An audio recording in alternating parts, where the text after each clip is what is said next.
Hi, welcome back to Access TV. This is Imtiaz Puppet, and joining me is LJ MEYER, who's an editor and technical director here on Access TV.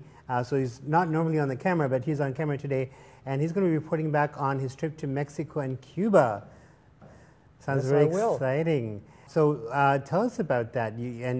So you went to Mexico and Cuba, and you were there at the inauguration of the new socialist president of Mexico. Tell us about that.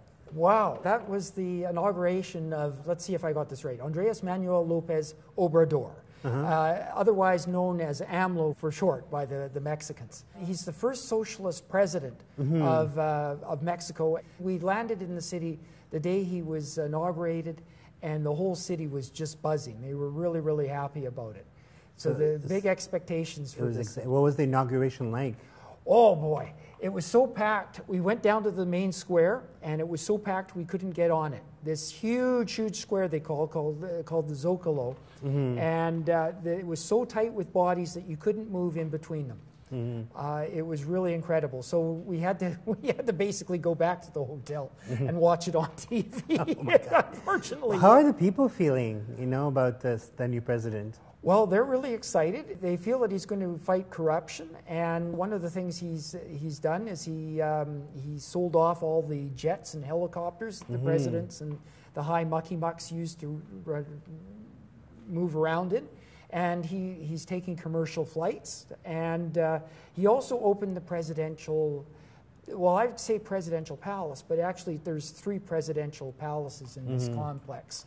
And so we opened that to the public too, and that's pretty, and people are very excited about it. So people are feeling hopeful about the change of this new socialist president in Mexico? They are, and we saw the palaces, and oh my God, it was so ostentatious in there. There was like, marble everywhere, and the closets were bigger than our bedrooms. Oh my God. They're huge, huge, just the closet. What else was exciting about Mexico?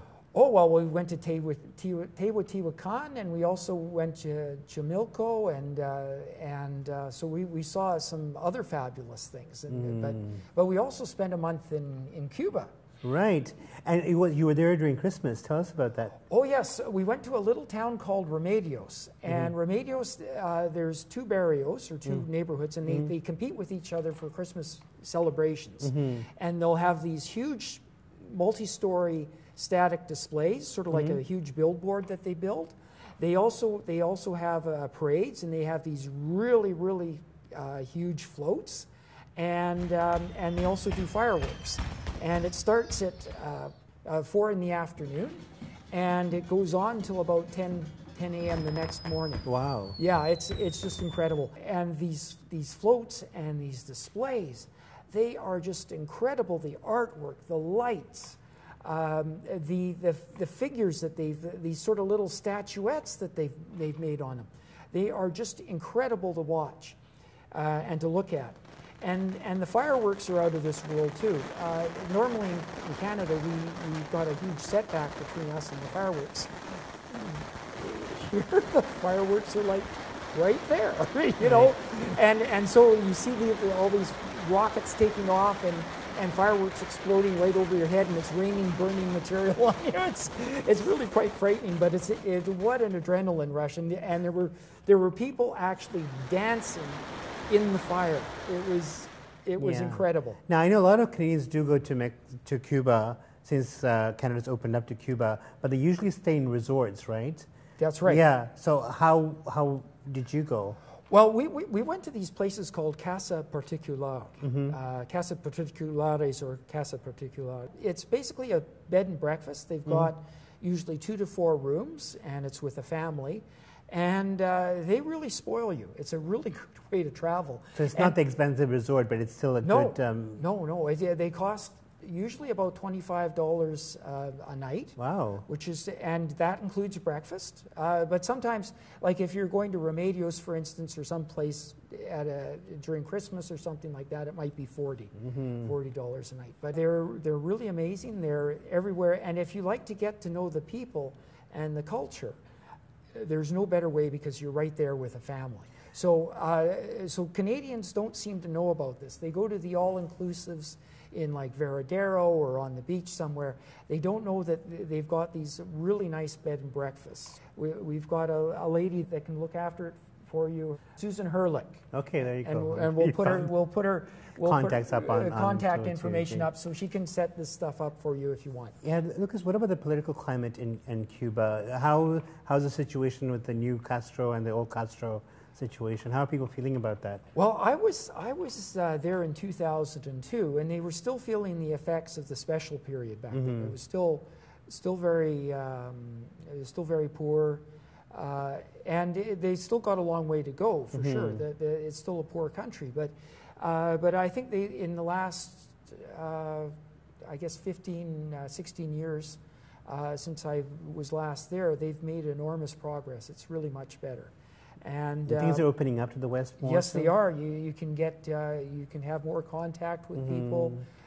There's less pressure around that, and I think the standard of living is going up too, which is quite which is a good thing. I think, yeah. Now tell me about the Zuma Resort.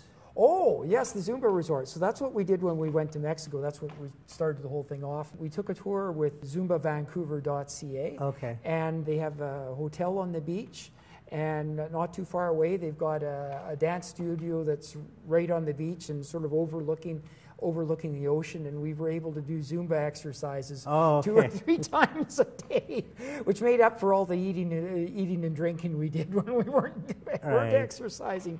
But the instructors were fabulous. The accommodation was fabulous. I really recommend it if people get the chance to go to this resort. Well, Lucas, this is great. It's great talking to you about your trip to Mexico and Cuba. But you've also done a lot of stuff here in the downtown East Side. You did a documentary on homelessness and Oppenheimer Park, which is an issue currently right now. That tents are still up there. What are your thoughts on that in terms of some solutions you think that people are not thinking about at this time?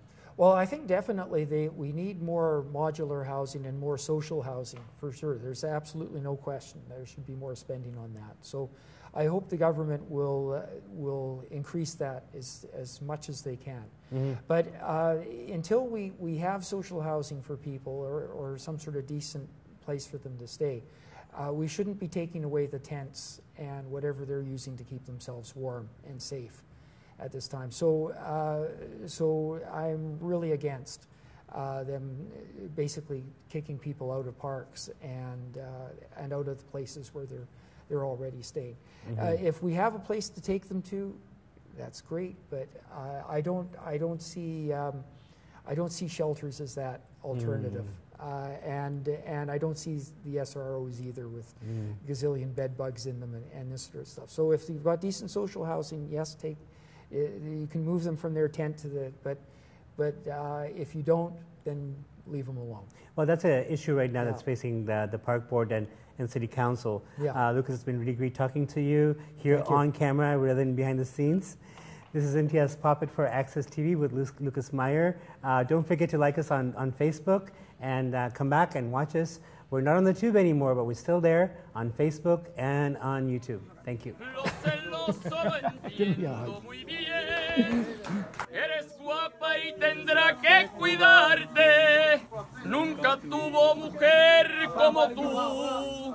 En el tiempo que anduvo al volante, él será el conductor de tu vida, pero yo voy a ser su ayudante.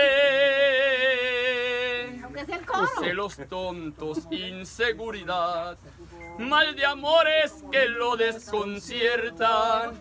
La mujer cuando engaña al marido lo hace tonto detrás de la puerta. Y si no le demuestra confianza, él tendrá que vivir muy alerta. Lo celoso lo entiendo muy bien. Eres guapa y tendrá que cuidarte. Nunca tuvo mujer como tú. En el tiempo que anduvo